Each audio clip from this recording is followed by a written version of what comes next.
Hey, y'all. Good morning. It's your legal bestie, attorney Simone. And in today's episode, we are going to break down the new Jane Doe audio. So don't forget, you can go to my website, simoneredwine.com. If you'd like to schedule a consultation with me anytime, I'd be happy to. But here, this is a blockbuster. So if you recall, about a week ago, Jay-Z filed a new lawsuit. He filed a lawsuit in Alabama claiming extortion, among other things, that he claimed that Tony Buzbee was, it was a defamation, extortion. It was malicious prosecution against Tony Buzbee, defamation against his client, Jane Doe. The basis of that lawsuit was specific. It was that although Jane Doe dismissed her lawsuit February 14th, on the 21st of February, there was an exchange between Tony Buzbee's legal team and Jay-Z's legal team, in which Tony Buzbee's legal team said to Jay-Z's team, that's released, he would release his client is claiming that Jay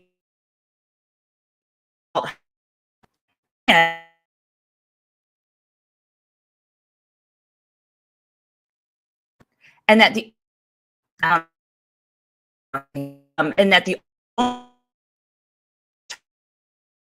scared her, and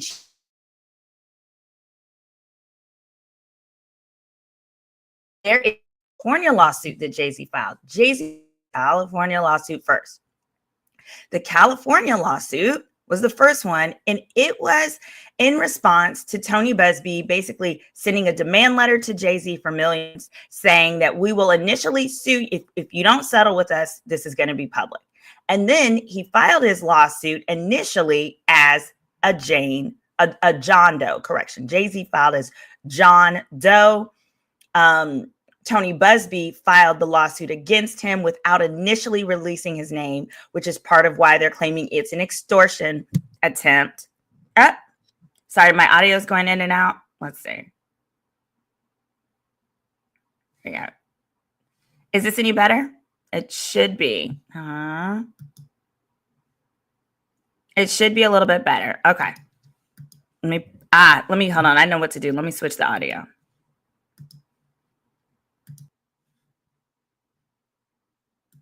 All right, now it should be better. Let me know in the chat if it's any better. But Jay-Z filed the lawsuit where he hid his name initially, and then basically Buzbee outed him. So this has been going back and forth between all of them. Here's the audio. I'm going to play it for you, so you should have no issues here, and we'll break it down from there. George, the woman who accused Jay-Z of assault has already dropped her lawsuit. But now, for the first time, you're going to hear the story behind the bombshell accusation that has since been withdrawn. Jay-Z's lawyer says it should put to rest any doubt about his innocence. This morning, the woman who said she was 13 when Sean Jay-Z Carter and Sean Diddy Combs sexually assaulted her after the 2000 MTV Video Music Awards is heard talking to private investigators about her claim and agreeing that Jay-Z did not assault her. But Jay-Z you're saying he was definitely there? But he had no part in it, or he was just... He was there. He was just there, but he didn't have anything to do with any sexual acts towards you. Pause. Let me note this. See, they have a woman that's there as an investigator, that's investigator 2, and a man. We're going to talk about that. It was strictly, yeah. The woman is also heard saying her lawyer put her up to suing one of the world's most recognizable stars. He was the one that kind of pushed me towards going forward with him. With Jay-Z. Buzbee did? Yeah. Do you know why?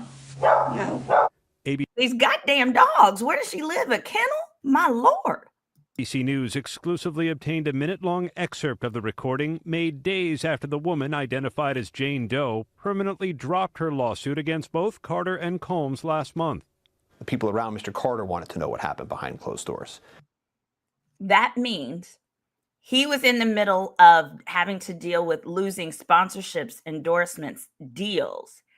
And the people that he was business contracting with, who probably have a morality clause, said, hey, this dismissal is not enough. I need you to bring me more, Jay-Z, or you're about to lose millions.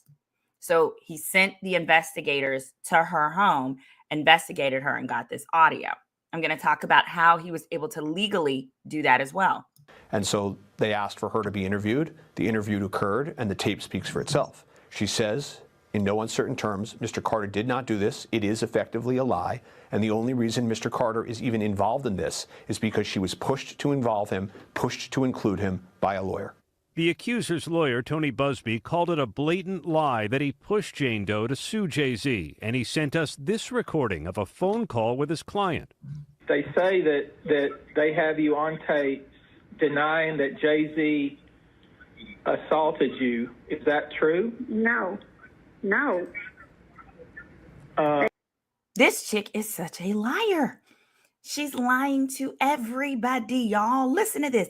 No, I never said that. I've never said that. Okay. They also say that you told them, and they have it on tape, that I, Tony Busby, told you to came up with this plan and told you to say that Jay-Z assaulted you so you would get more money. No. Jane Doe said in a court filing, although I ultimately chose not to pursue them, I stand by my claims. She says. So this declaration where Jane Doe said that, so Jane Doe signed an entire declaration under penalty of perjury saying that she never said the very things we are hearing on this audio. This woman is loony freaking toony. I told you she's cuckoo and has screws loose. She's lying to everybody. In a sworn declaration that she felt intimidated and terrified at being confronted by these two individuals on my doorstep. Was she coerced in any way? Of course not. They did not coerce her, promise or threaten her in any way, shape, or form. She voluntarily met and spoke to them, and she told them her truth, which was, under no circumstances did Mr. Carter do this. And number two, the only reason he's even involved in this is she was pushed to introduce him by a lawyer. Does your client know Jane Doe? No. Ever met her? No, Mr. Carter doesn't know Jane Doe, never met Jane Doe. There's no truth to any of this. There we go. So y'all, I need to know what you think in the chat below. Do you believe that he's innocent? Do you believe that he is likely innocent? I don't know why. There we go. I don't know why the words on the chat weren't showing up in my StreamYard, but I can see them now here. So I apologize if I haven't answered your question. All right. This is Blockbuster. This is wild. So this whole time, I think here's the problem. I think a lot of this time people were assuming that Tony Buzbee was the liar, but it sounds like he was simply going by what his client had told him, and the client is the liar. That is why it's critical that you hop off these cases in the same way that Anthony Rico did in Jay-Z's case. That was his Black attorney. When you feel like this case is either supported by lies or that they're asking you to do things that are unethical. Yeah, she's nuts. Now, I also want to talk about something real quick. I'm going to replay some of that audio because it was just so Blockbuster to me. Now, a comment that I frequently continue to see, and that I heard some bloggers who are like, YouTubers that really have been covering this Diddy and Jay-Z stuff. They've said, oh, well, she should have attached the audio. I mean, if this really happened, they would have attached the audio. Let me tell you, this is why you come to your legal bestie. I felt like that was one of the silliest comments that I've heard. That's how you know people don't know the law, even though some people pretend to be paralegals in their past life or whatever the hell. The truth of the matter is this is federal court. In federal court, you can't do that. You can't attach an audio. There are very limited types of documents that you are allowed to simply attach on the public docket. You can absolutely use audio in a hearing in your case, but you can't simply attach it to the docket in the same way you can attach records like documents for the world to see and to review. Furthermore, when you have evidence like that, you don't need to attach it until because you're going to play it at the hearing at a later date. The affidavits that were submitted, and these were affidavits from Jay-Z's actual investigators that were here. One was named Charlotte. That was the female. They were very involved and intricate.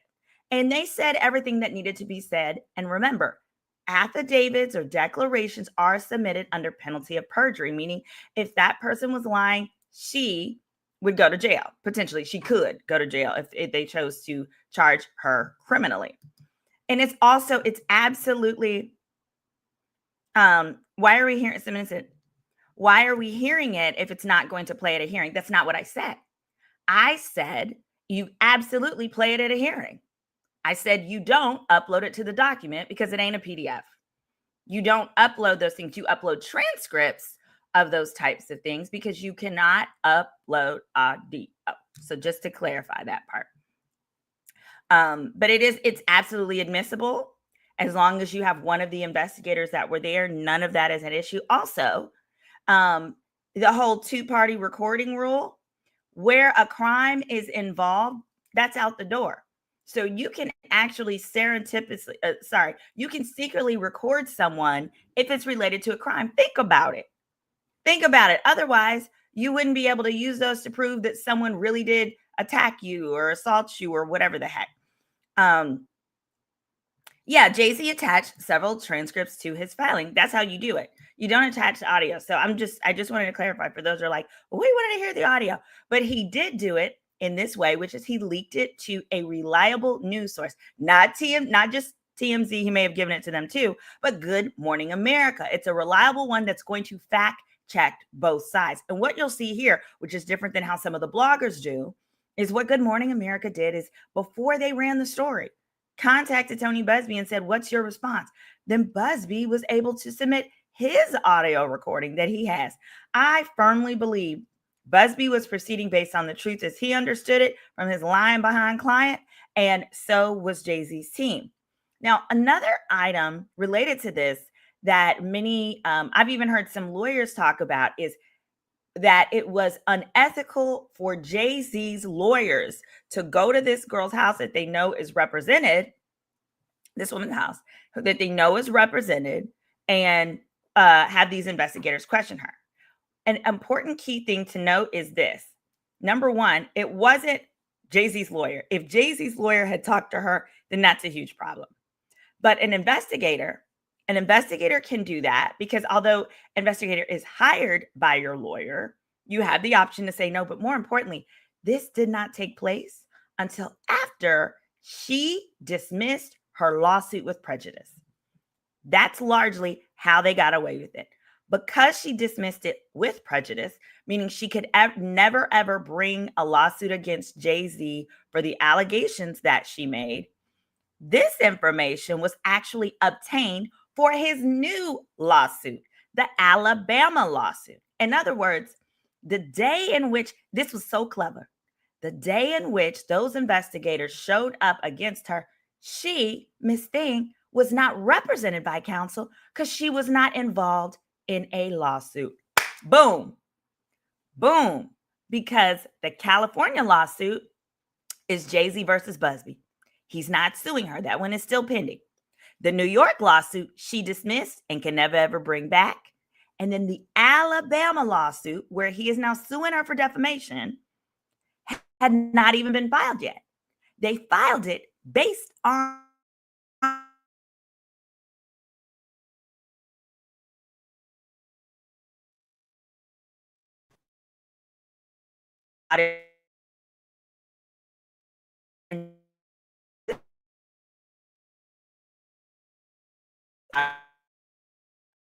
there we go. Jay-Z's speaking with, she was not even had to lie to Jay-Z, her own attorney. I'm still here. I just turned the video off because it allows the sound to keep going. Sorry about that. So I'm still here. I turned the video off so you could hear that part. I'm going to replay the audio one more time. I'm going to replay this audio from what we had just watched because this was just so crazy to me. Here we go. We're going to start from the beginning. Good morning, George. The woman who accused Jay-Z of assault has already dropped her lawsuit. But now, for the first time, you're going to hear the story behind the bombshell accusation that has since been withdrawn. Jay-Z's lawyer says it should put to rest any doubt about his innocence.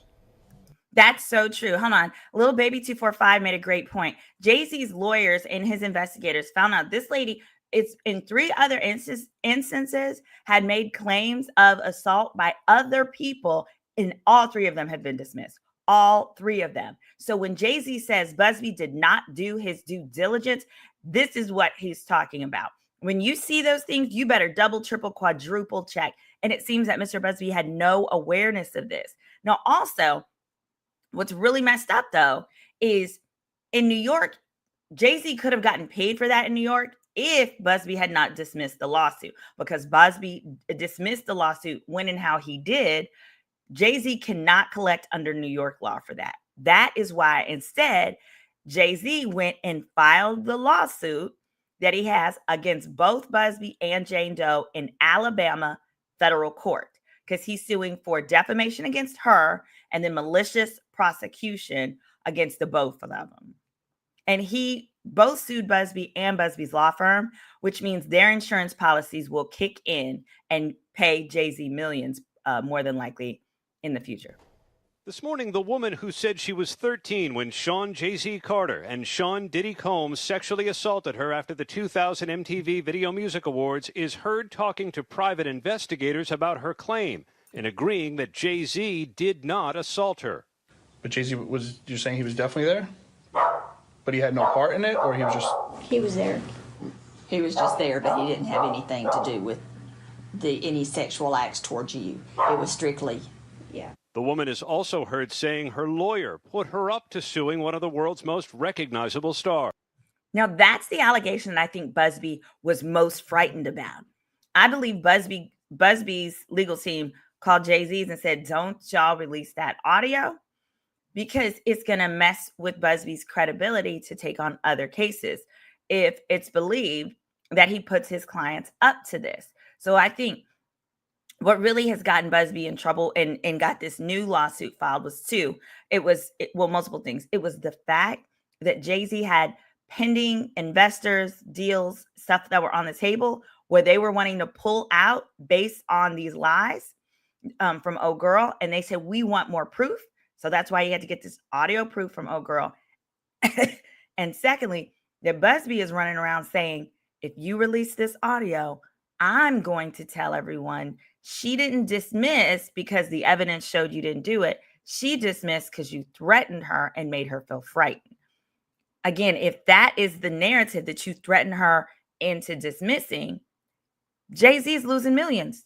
So none of this would have been a solution for his ultimate problem. For his ultimate problem, which is credibility. Here we go.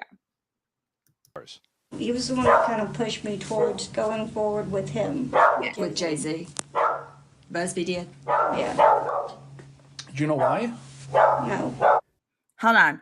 Important part. You saw there were 2 investigators that came. That's critical. That is a genius move, because since they're both there, when Jane Doe says, I didn't say that, there's now 2 people who heard it, not 1. Secondly, you hear those voices? Genius. They sent 2 white people out there to Alabama to go to this lady's trailer in her dog kennel and interview her on the porch with the dogs running around the yard wayward.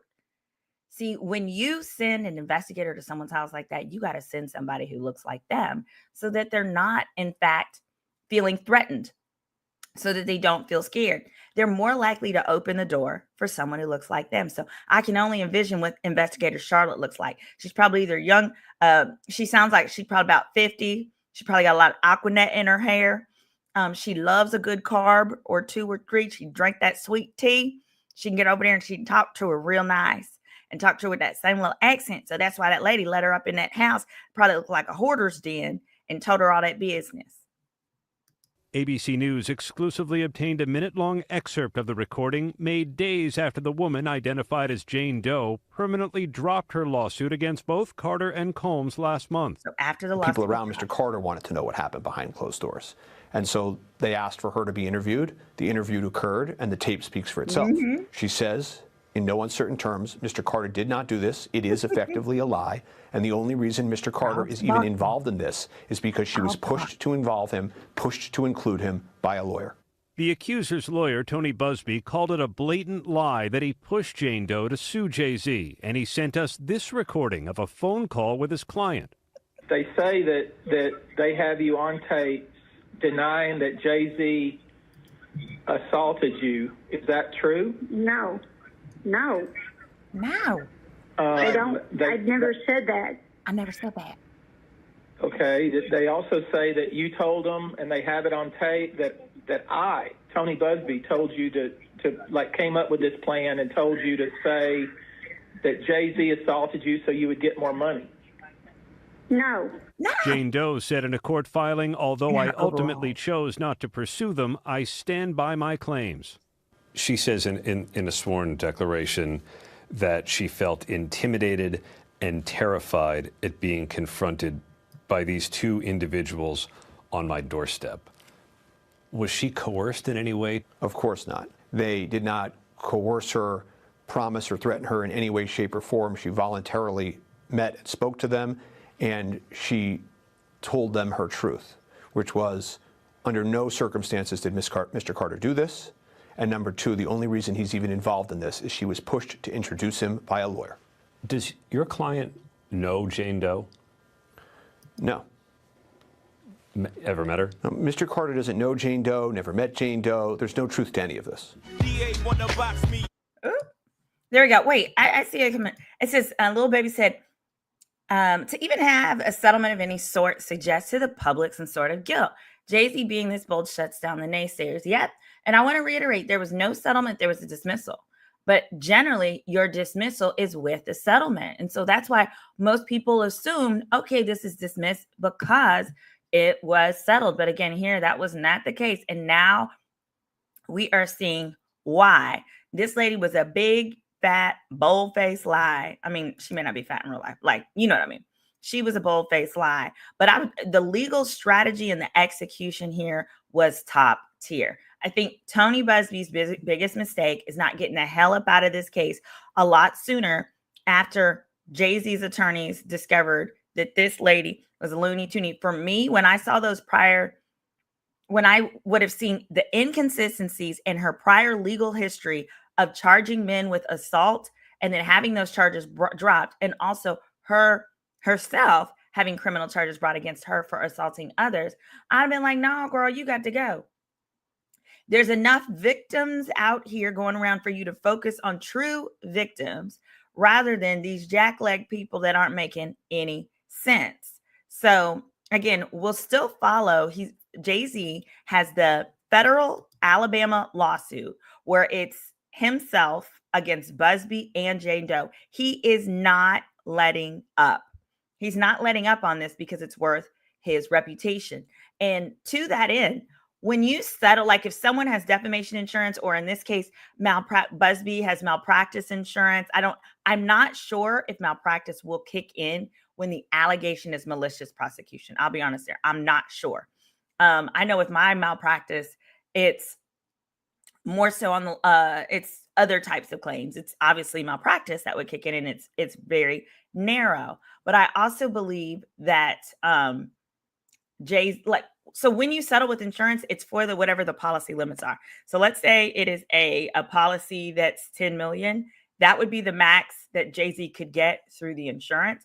But if Jay-Z wants more than that, he no